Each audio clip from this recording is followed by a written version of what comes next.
వ్యాపారాలు తగ్గిపోయినాయి. ఒకటి కొంత ఆన్లైన్ వ్యాపారం, రెండోది వచ్చేసరికి పెద్ద పెద్ద మార్ట్ పెట్టేసేసి చాలా ఇబ్బంది అయిపోతుందండి. చిరు వ్యాపారస్తులు కూడా దెబ్బతింటున్నారు.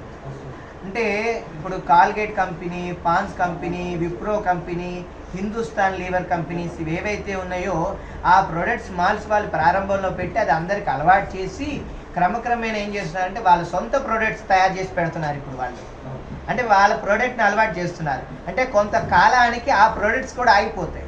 ఎప్పుడైతే ఈ పెద్ద పెద్ద విప్రో వాళ్ళు, హిందుస్థాన్ వాళ్ళు, వీళ్ళందరూ బ్రిటానియా వాళ్ళు, క్యాడ్బరీస్ వాళ్ళు వాళ్ళకి సపోర్ట్ చేస్తే మన చిన్న వ్యాపారస్తులు మన వాళ్ళకి చేయకపోతే రేపు మనం కూడా కొంటాం మానేయటం అవుతుంది. కాబట్టి వాళ్ళకి ఎంతైతే రాయితీ ఇస్తున్నారో, ఎంతైతే డిస్కౌంట్ ఇస్తున్నారో మనకి అలానే ఇవ్వాలి. మాల్ వాళ్ళు డొనేషన్స్ ఇస్తారా? ఇవ్వరు. అవునా? క్యారీ బ్యాగ్ కూడా డబ్బులు తీసుకుంటారు. మన చిల్లర కొట్టే శెట్టి గారిని అడిగితే ఇస్తారు. వినాయకుడిని పెట్టా అంటే డబ్బులు ఇస్తారు. అన్నదానం చేస్తుంటే ఇస్తారు చందా. అవునా కాదా?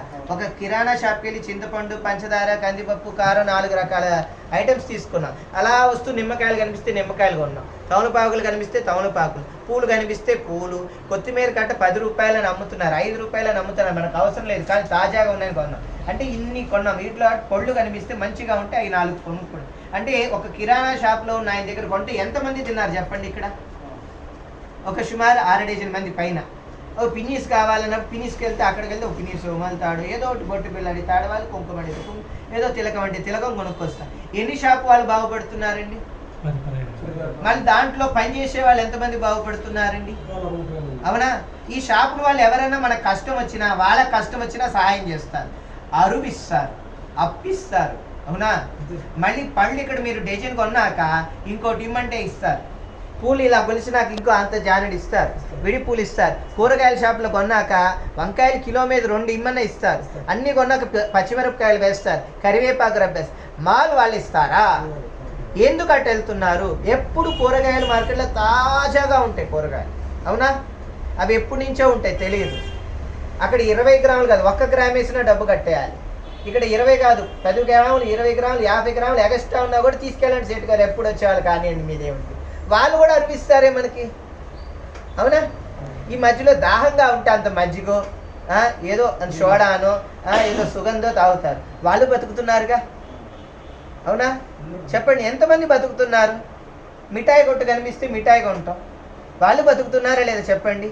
అంటే 2 సంచులతో వచ్చి మార్కెట్లో మనం అన్నీ తిరిగి వెళ్తే వాళ్ళందరూ మాల్కి వెళ్తే అన్నీ వచ్చేస్తున్నాయి అనుకుంటున్నాను తప్పితే వీళ్ళందరినీ ఈరోజు మనం ఇబ్బంది పెడుతున్నాను గ్రహించట్లేదు. దయచేసి అందరూ ఒకటే అర్థం చేసుకోవాల్సింది ఏంటంటే, మీరు మాల్కి వెళ్ళండి, నేను వెళ్ళదనట్లా. మన వాళ్ళందరూ రేపు ఇక్కడి నుంచి వెళ్ళిపోతే పరిస్థితి ఏంటి? ఇప్పుడు మీరే ఇంటి యజమాని అండి, మీకు 4 షాపులు ఉన్నాయండి, మీ కొడుకులకి ఆస్తులు పనిచేశారు, అయిపోయిందండి. ఆ 4 షాపుల మీద వచ్చే అద్దె బాడుగా తింటున్నారు మీరు. ఈ షాపులు వాళ్ళు ఖాళీ చేస్తే రేపు మీరు ఏం తింటారు చెప్పండి? అవునా? ఇలా ఎన్ని షాప్స్ ఖాళీ అయిపోతే రేపు చివరికి, నేను అన్నాను కాదు, బ్రిటిష్ పరిపాలన ఎలా అయితే వచ్చి చేసిందో వీళ్ళ పరిపాలన వచ్చేస్తుందండి. సూపర్. దయచేసి పెద్దలందరూ అర్థం చేసుకొని ఈ విషయాన్ని మన వ్యాపారస్తులందరికీ సహకారం చేయండి. చిరు వ్యాపారస్తులు కూడా బాగుపడతారు. మన షాపుల్లోనే కొనడానికి అలవాటు అవ్వండి. నేను ఒక వైశ్యుడు అని చెప్పట్లే, అన్ని వర్ణస్తులు వ్యాపారం చేసేవాళ్ళే, అన్ని వర్ణస్తులు, అన్ని. అక్కడ ఈ లోపల పకోడీ చెకోడీ అమ్మితే అది కూడా కొంటారు.